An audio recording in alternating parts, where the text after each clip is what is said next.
Wow.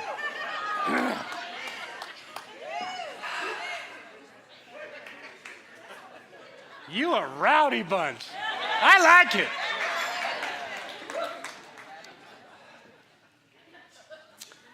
"11 years ago, a committed group of people took on an impossible task to bring together two organizations that for decades didn't really like each other.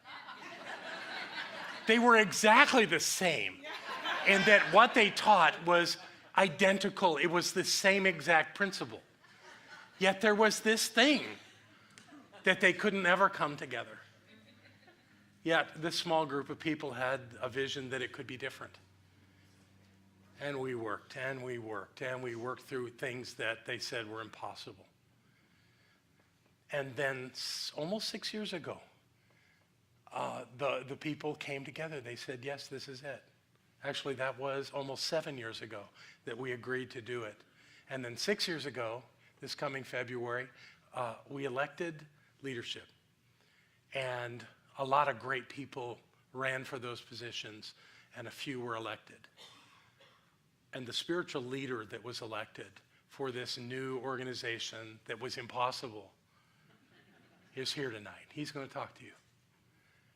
So I want you to know that it's been a rocky road for us to get here, but we're both still standing. Yeah.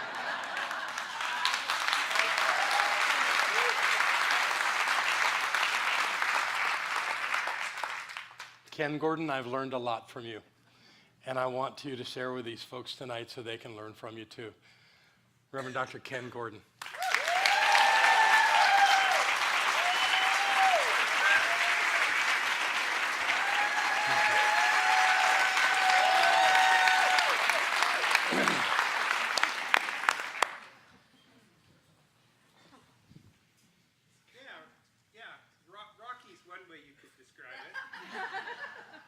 Interesting. And Yeah.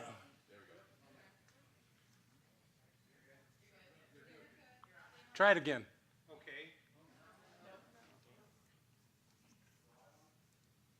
I don't know. I can't see. It's a miracle.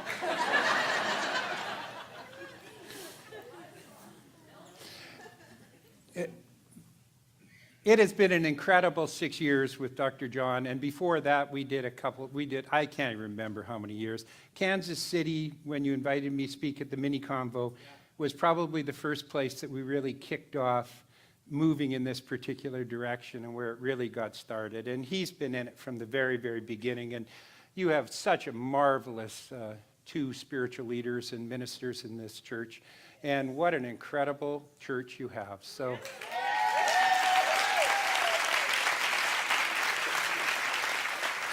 And it's really fascinating because you realize that it is now 7:29. We started at 7 o'clock, and that in 29 minutes, Dr. Barbara and Dr. John had managed to give you the entire teaching of the science of mind. I'm not kidding. I'm serious, because this is such a simple teaching. It's so basic. It's not so easy to do, but it's really basic to teach. And that is that there's this one power that we're all part of, and that one power operates through us and takes our mind and makes it into form. And that it has an infinite capacity to be able to create any and all things that we want to have created from it. There is no limit to it. It's an infinite intelligence that is the truth of who we are.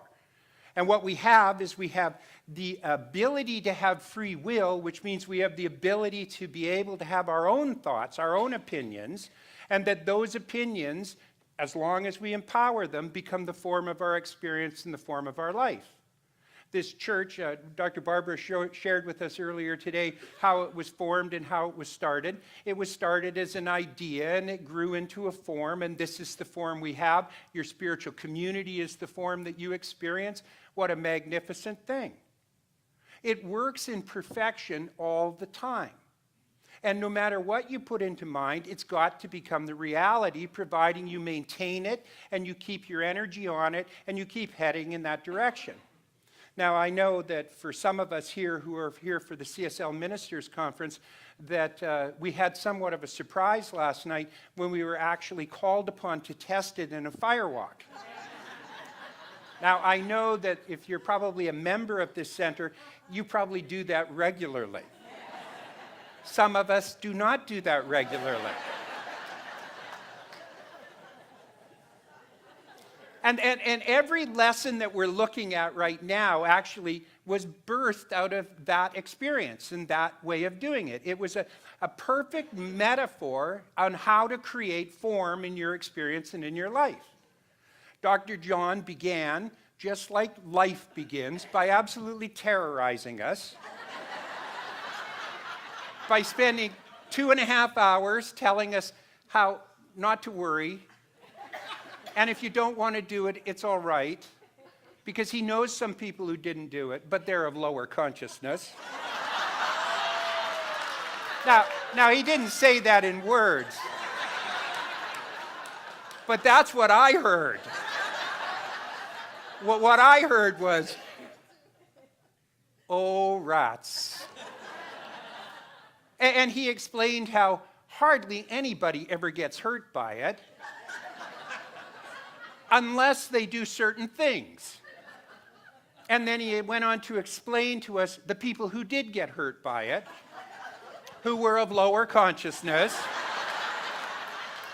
Once again, that's what I heard. And so he gave us some basic rules for it. First off, we went and built the fire, which is a darn waste of a perfectly good fire from my point of view. But we all stood around and we watched it. And he said, now I want you to be close to it so you can feel the heat. Well, the minute it got lit, we were all standing in the creek up to our ankles in water, watching it burn up on the hill and saying, yeah, right.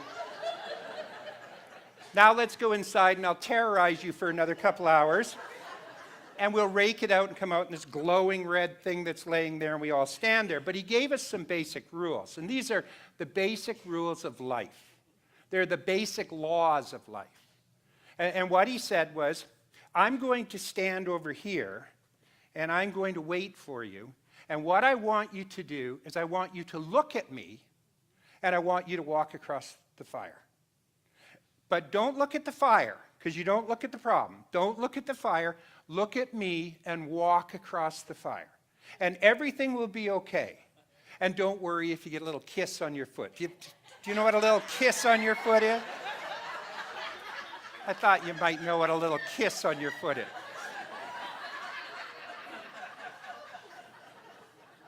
Now, I've been kissed and I've been kissed.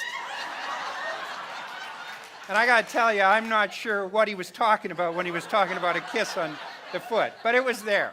So he said, you've got to make sure you look at me, and it's up to you to make the decision. So everybody would walk up and they would stand there. You could see they were making their decision, and they would stand there and they would look and they'd look at John. Well, you know, here's the rule, here's the law, here's the way it works. You go where you're looking. You know, the last thing you want to do is look at the fire, because then you're going to go there. I'd far rather look at John. And so you stand there and you take the first step. Now, to do that, it takes absolute faith, and I tell you something, I absolutely promise you this is true from my point of view. You have to surrender all intellectual property and thought to do it.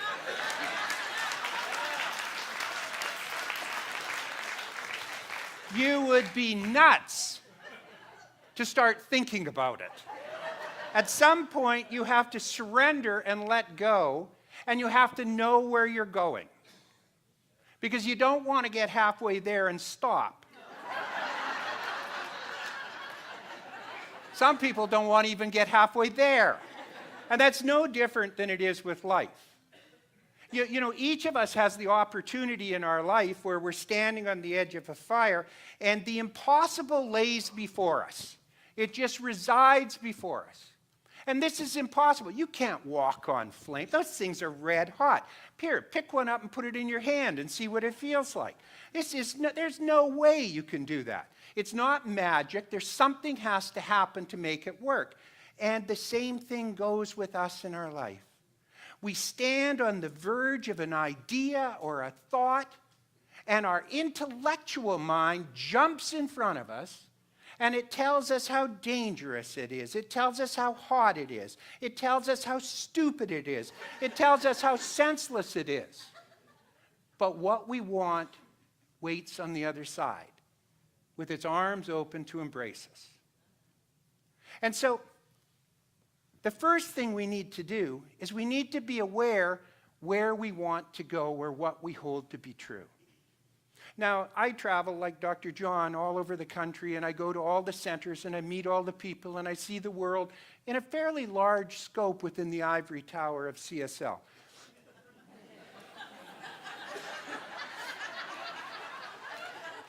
Most of my friends are religious scientists. Oh, hell, all of my friends are religious scientists. All two of them.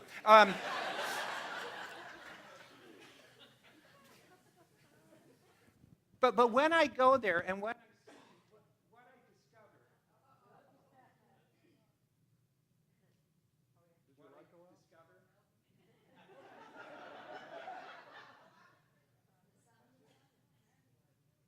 discover, Mine works. hello?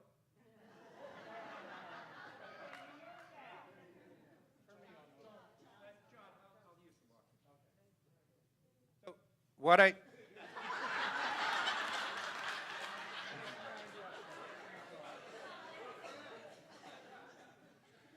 Why me?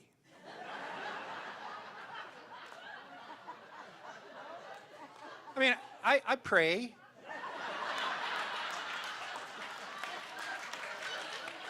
I tithe. Why me? Where was I? Oh, hell, I can't remember what I observed. What I see is people want stuff, and what I see is that people determine that they want things, and what I see is people don't really know what they want. What I see is that they walk up to the fire of life, and what they do is they look at the coals, and they back away. And if they have the courage, they start moving through it, and then the coals suddenly grab their attention, they start looking at it. What I've discovered is the most important thing that we can have in our lives is to be able to determine and define the values that we want to experience and express in our life. And that once we establish and set those values into actions and into activities, and those values don't have to be values that belong to any other human being or any organization, they need to be resonant to who you are. Because the other discovery I have is that when they're resonant to who you are, they're resonant to the rest of life. And so we define what it is that we hold to be true. We say that we believe in equality. We say that we believe in sharing. We say that we believe in the beauty and the magnificence of life. We say that we believe that all children should have food. We say that we believe in peace, not in war or violence. And we lay these things out, but we really don't define them and look closely at them. We really don't make a concerted effort to put them as a priority in our experience, and I speak for myself, and I know there are people in this room who probably do, but the majority of humanity doesn't appear to be doing it very well. In my experience, before I learned I could walk on fire, and it happened way before I walked outside of the Waterhouse's home, when I was prepared to step out into faith and surrender, with the understanding, the knowledge, and the appreciation that when I let go of my linear mind, when I let go of my intellect, when I let go of my opinions, when I let go of my prejudice, when I let go of my belief systems that were based on small beliefs, that the end result was there was something within me and something within you that is greater, that picks you up and pulls you through the fire. And that you cannot be lost, you cannot be burned, you cannot be destroyed. all you can do is be gravitated and pulled towards it. And the magnificence of it is that it's possible for each and every one of us to do it if we learn that act and that art of surrendering to the higher power after we've defined what it is we want or what value we want to hold before us. Our vision is a world that works for everyone. Our purpose is to awaken humanity to its spiritual magnificence. But how often do we trade that off for an opinion that we might have or a little shiny coal that might prevent us from getting there? What I've discovered in my life and what I try very hard, and I say try because I don't always succeed, but I do my best, and when I fail, I go and do it again because I recognize it. But what I discovered and what I find is that it's important for me to ensure that I align my opinions with my values and not my values with my opinions. It's important for me not to go around and set my values based on what I hold to be true at this given moment and throw everything else away, that it's more important for me to hold the value in front of me first and foremost. And the value of a world that works for everyone, or the value of the world that works for you, the value of health, the value of wealth, the value of creative expression, the value of a loving relationship, is something that we have the ability to place before us. And if we don't get torn aside by the minutia that steps into our life, and we hold that true, and we're prepared to give up our opinions in order to be able to arrive at the destiny, we cannot fail and we cannot lose, because there is only one life. That life is God's life. That life is perfect. That life is your life now. And when you surrender to that greatness and that goodness within you, it picks you up and it pulls you, and there's a big smiling hug at the end when you walk through the fire. That fire walk was magnificent. You know, in my stoic Canadian way, I kind of didn't let it bother me too much, except I was terrified inside, but nobody knew on the outside. But when I saw the people scared to do it, in tears, and saw them step through their fears, it really, really made sense. You know, if we want the world that we say that we want, here's what we need to do. We need to step through the fears that we have around our opinions, and what we need to do is really keep our focus and our vision on our values, our principles, and that which we desire in life.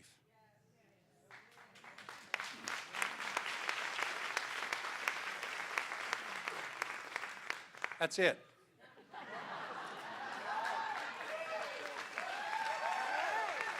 I'll see you Sunday morning. I'm looking forward to it. It's going to be great. Know you're loved, know you're honored. Bless you, and bless you too.